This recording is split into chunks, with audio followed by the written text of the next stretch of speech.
আমাদের প্রত্যাশা ছিল যে এই পরিবর্তনের পরে আমাদের এই ছাত্র জনতার অভ্যুত্থানের পরে যে পরিবর্তন এসছে সেই পরিবর্তনে অন্তত এই ছেলেদের খোঁজ আমরা পাব।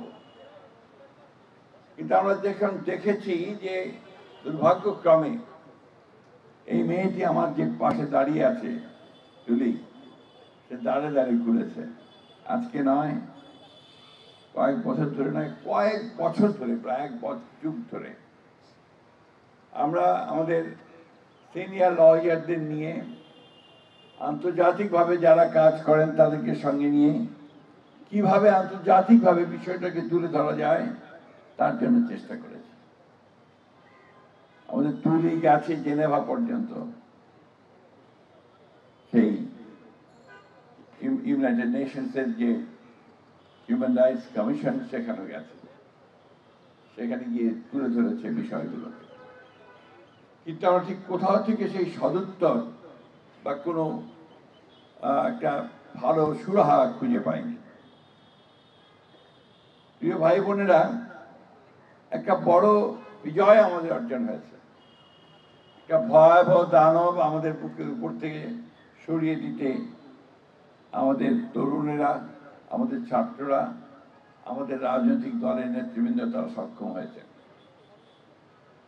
কিন্তু যে বিষয়গুলো আমাদেরকে প্রতি পদে পদে এখনো ব্যথা দিচ্ছে, কষ্ট দিচ্ছে, সেগুলো কিন্তু আমরা এখনো সমাধান করতে পারিনি। আমি এখানে অনেককেই চিনতে পারছি, আমাদের মেয়েদেরকে, ছেলেদেরকে, যারা সেই ছোট থেকে আস্তে আস্তে বড় হয়েছে। মিথ্যা মামলায় কারাগারে আটক থেকেছেন। আমাদের নেতা তারেক রহমান সাহেব নির্বাসিত হয়েছিলেন, এখন আছেন। আমরা যার নেতৃত্ব করেছি, আমরা একজনও কেউ বাকি নেই যার মধ্যে 100, 150, 200, 300, 400 পর্যন্ত মামলা নেই, সেই মামলাতে হারাস্ট হয়নি। সুতরাং এ কথা ভাবাটাও ভুল হবে যে বিএনপি এই বিষয়গুলোকে এড়িয়ে যাবে। বিএনপি নির্বাচন অবশ্যই চায়, সেই নির্বাচন চায় এই বিচারকে নিশ্চিত করার জন্য, বিচারগুলোকে ত্বরান্বিত করার জন্য। আমি খুব পরিষ্কার ভাষায় বলতে চাই, এই আমাদের যে ইন্টারিম যে গভর্নমেন্ট, মধ্যবর্তী যে সরকার, তারা সম্পূর্ণ ব্যর্থ হয়েছে এই গুণ কমিশনকে পাবলিককে নিয়ে আসার, পাবলিক শুনানি করার। তারা ব্যর্থ হয়েছে এই শিশুগুলো, তাদের আত্মীয়দের, তার মায়েদের, তার ভাইদের যে কান্না, সেই কান্নাকে বন্ধ করার। এটার জন্য তাদেরকে অবশ্যই জবাবদিহি করতেই হবে, কারণ এটা আমাদের একটা দাবি ছিল যে এগুলো বিচার করতে হবে। আমরা এটুকু নিশ্চয়তা দিতে পারি যে আমরা এই বাচ্চাগুলোর সঙ্গে আমরা সারাক্ষণ আছি, টুলির মায়ের সঙ্গে সারাক্ষণ আছি, এবং আমরা শেষ পর্যন্ত, যতক্ষণ পর্যন্ত না এদের বিচার চূড়ান্ত হবে, আমরা তাদের সঙ্গেই থাকবো ইনশাআল্লাহ।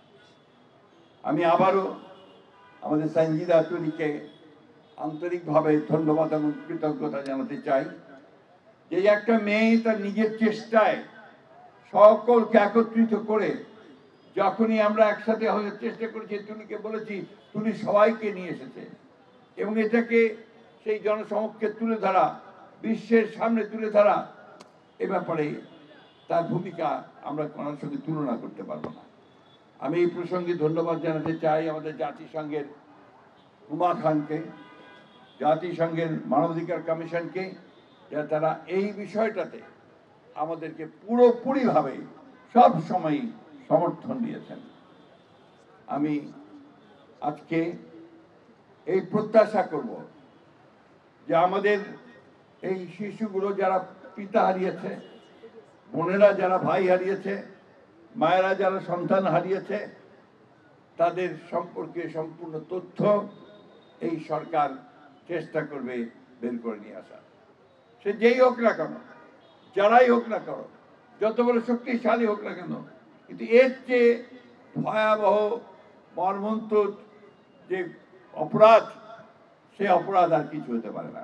ওই অপরাধ আমরা সবাই জানি যে ফোর্স ডিসঅ্যাপিয়ারেন্স হচ্ছে সম্পূর্ণভাবে একটা মানবতার বিরুদ্ধে অপরাধ এবং সেই অপরাধের শাস্তি মৃত্যুদণ্ড। তাই আজকে এটা প্রমাণিত হয়েছে যে হাসিনা এই হত্যাকাণ্ডগুলোর জন্য দায়ী, হাসিনা এই গুমের জন্য দায়ী। সুতরাং হাসিনার বিচার অবশ্যই হতে হবে, এই দেশের মাটিতে হতে হবে এবং তার সর্বোচ্চ শাস্তি হতে হবে। আপনারা কেউ নিরাশ হবেন না। জনগণের আন্দোলন কখনো ব্যর্থ হয় না, আজ পর্যন্ত হয়নি। এর প্রমাণ আপনারাই আন্দোলন করে সেটাকে সফল করেছেন। আপনারাই দেখবেন, বিশেষ করে আমার তরুণেরা, যুবকেরা, এই শিশুরা দেখবে তাদের পিতা, তাদের ভাইয়ের যে প্রতি অন্যায় করা হয়েছে সেটার বিচার তারা দেখে যেতে পারবে। সব শেষে আমি আপনাদের আবারও এই কথা বলতে চাই আমার দলের পক্ষ থেকে যে আমরা এই আন্দোলনের সঙ্গে ছিলাম, আমরা এই আন্দোলনের সঙ্গে আছি এবং এই আন্দোলনের শেষ পর্যন্ত, যতদিন পর্যন্ত না আমরা এদের শাস্তি দিতে পারবো ততদিন পর্যন্ত আমরা তাদের সঙ্গে আছি।